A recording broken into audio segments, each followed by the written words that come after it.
Hi YouTube and welcome to another shop vlog. It is Monday morning. We've just made it to work with 3 minutes to go before 9 o'clock, which is why Rebecca has got that look on her face. What look? I'm happy. She's happy, but she's not happy that she's having to rush to set up the till. Becca's one of those people that likes to have a bit of time, you know, like I like yeah, 10, she likes 10 or 15 minutes you need. Me, I'll just roll out of bed and just get straight in, you know. But you know, that's the difference between us, and it works out okay. So Becca's getting that set up, I'm saying hi to you guys, and I'll catch up with you in a bit. Right, before we can even do any packaging on Monday morning, I've walked into the mess I left on Sunday when I did the car boot haul for the weekend's pickups. That is meant to be our packing station, so before I can do anything, I'm gonna have to put all of this stuff away. It's just annoying. It has. Oh, look at that guy go! I mean, he's going for it. Right, just had a lovely little surprise. Nice start to the day. I recently listed this really cool Magnum PI RC that's sat next to Tony Hawk's. Paid £5 for it at the car boot sale. Have had it listed maybe a couple weeks. I listed it for £89.99. And it works. I actually tested it. It works, even though it's got some battery corrosion. And I've just had an offer for £75, and I'm actually pretty happy with that. I'm actually really like, yeah, that'll do from £5.75. Magnum PI stuff doesn't come up often, and it does seem to have some value. Gosh, my hair is awful, but there we go.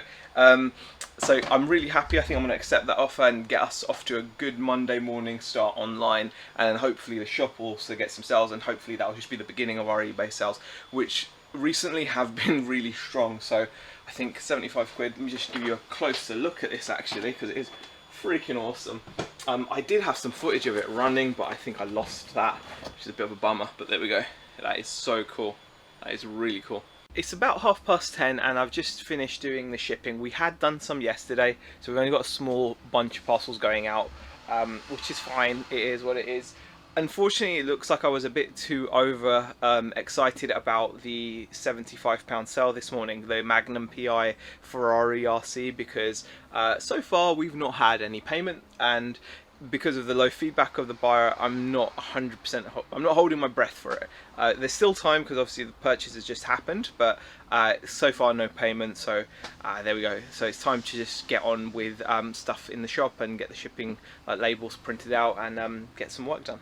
Sometimes I'm really grateful to have Beck around, because I start jobs and don't finish them and then move on to the next thing. I was literally in the process of printing labels and got sidetracked about packaging this Obi-Wan up so we can put him on display, and I wasn't even going to wipe him down, so he would have gone in without a nice little clean, whereas at least now when he's all boxed up he'll look respectable. We are obviously going to sell it as a used item, but there's no excuse to obviously put a figure on show when it's not in as good a condition as it can be. So thank you, honey.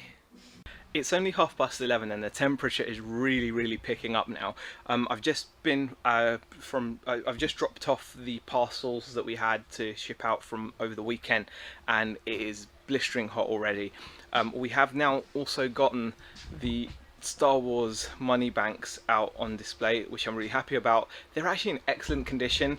I've got a feeling that these were literally only taken out of the box by the sellers to actually battery test, because that's what they said. They said we only literally opened them, and I believe them, because all the cable ties, the plastic bits that hold the cable ties in place, everything, and the actual condition of them really does look like they haven't been used, and the wear on the box is just from the fact that they're like 20 years old. They don't hold a great deal of value, whoops, but I think in the shop they will do well for us, because it's just a cool little item really. People like Darth Maul especially, and obviously Obi-Wan, so that's something that I think someone will pick up soonish. Right, this is one of the items that I need to get back in stock, because it seems to be quite popular. We've only got the display model left now, and I think I've just lost out on the sale because the customer was a bit iffy about wanting to take the display model, because obviously it's had a little bit of use. They were also looking at this thing here, which is pretty awesome. This is the FTX Buzzsaw tank that we sell. I think I might have to put a battery in that and you know, give that a demo too. Right, Okay, it's been a bit of a quiet day in the shop. We've had like one sale so far, so actually very quiet. But we have had quite a few people. I think the tourists are starting to pop in, and I've just had a couple of sales come through on eBay, which are nice. This is a really nice sale. This is a Street Fighter collection tin. You got these really nice enamel pin badges that you can see here, enamel badges of all the original Street Fighter characters. As you see, it's £34.99. The buyer also paid £25 to get that shipped to them somewhere in Asia. I can't exactly remember where. I think it's South Korea though. Also, this is the second time I've listed this. The first time I listed it, it sold very quickly. I started it at auction and got offers straight away, and I took an offer of like 50 odd pounds. And then the buyer, after buying the item, spotted that there was some damage to the chassis. You can see there's like a small crack on that side, and I believe on that side as well. So there's like a small crack to the chassis. They were still willing to take it at a reduced price. I said I would rather just refund. In the end, I probably should have just taken what they had offered, because I've listed it again at 50, mentioning the crack. Someone's offered me 45, and I've just taken 45 plus shipping. This came as part of a job lot of RCs that I got for £10 at the car boot, which is just mind-boggling. So that alone is going to put me well into profit, and then the real money is actually in the other RC that is not even listed yet. But really pleased to see that go. That sold within minutes of being relisted. It's about 2:30 now, and the shop's actually been ticking away. Customers have been coming in, picking up little bits and pieces, but something kind of interesting happened. And it's not the first time that the scenario has occurred where customers have asked if we do things like video games, etc. And in the past we've said, oh no, we don't do that stuff, we just do that online, and we didn't really encourage the conversation. The last couple of times people have actually asked for stuff, I've thought to myself, actually, why wouldn't I sell it? So recently I sold an HDMI cable. Now I know it's not much, it was only for £2, but it was a loose HDMI cable. I've got gazillions of them. You know, when you're picking up electronics from the car boot, you find many in bundles, job lots, etc. And plus you just end up with a bunch of them. And as you know, most of them have got very low value. Unless you've got some super high branded, brand new sealed HDMI cable, you're not going to get a lot of money, if any. So the fact that I was able to get £2 for something that would have ultimately just been landfill, because I thought, you know, because someone came in, they were camping or something, and their kid needed a HDMI cable for their Xbox. We were like a last resort type thing. They thought they'd just pop in and ask. They didn't expect us to have it. We did, and we sold it to them. So, and today, just now, something similar has happened with a customer walking around having a look. Hadn't seen us before. He works up in the town down, in the city down from us, Lancaster, so he doesn't really shop here.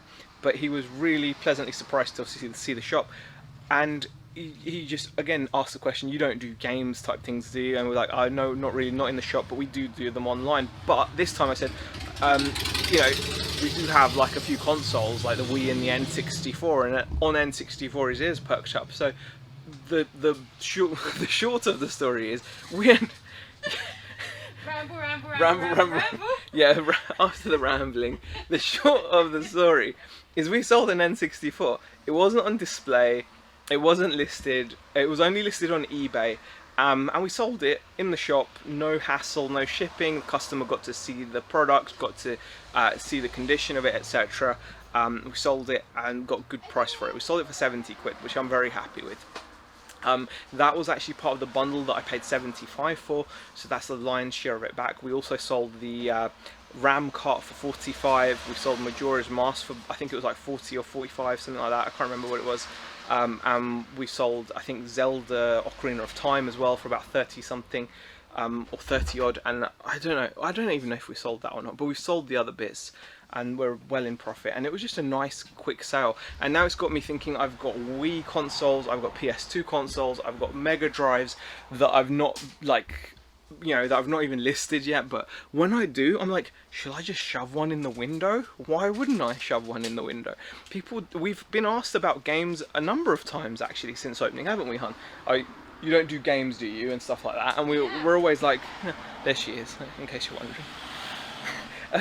And we always say like, oh, no, you know, or we do it online. We kind of brush it off politely, obviously. But I'm like, why wouldn't we? It's just silly. Like, and I'm even getting to the point where I'm thinking, even the electronics that I pick up, why wouldn't I have it on the website? It doesn't mean I've got to have like random stuff piled up in the shop, because that's the thing that's always stopped me in the past, is how the shop looks, etc. But I'm like, I'm starting to just become less naive, I suppose, and I'm basically starting to go for the whole give the people what they want. If the people want retro consoles and loose figures everywhere, maybe I need to find a happy medium so I can still keep the shop looking professional and clean with sealed product. But maybe there's a way that you know, when people say that the truth is somewhere in the middle, I suppose like the correct setup is also somewhere in the middle.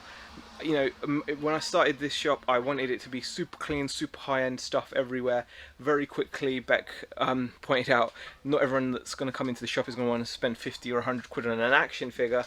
And we started to bring in merch and keychains and stuff that I wouldn't think I would sell, like posters and purses. I sell purses, you know, but now I'm all for it, and that was giving people what they want, and that stuff has saved our bacon on a number of occasions. So why not also then offer people what they want, because there's a need for it. No one else is selling video games around here, not in a shop anyway. In other news, I was hoping to show you guys this RC forklift in action. The transmitter works, and I'm sure this works, but the battery is just so dead that the supply charger I just don't think has what it takes to get it going.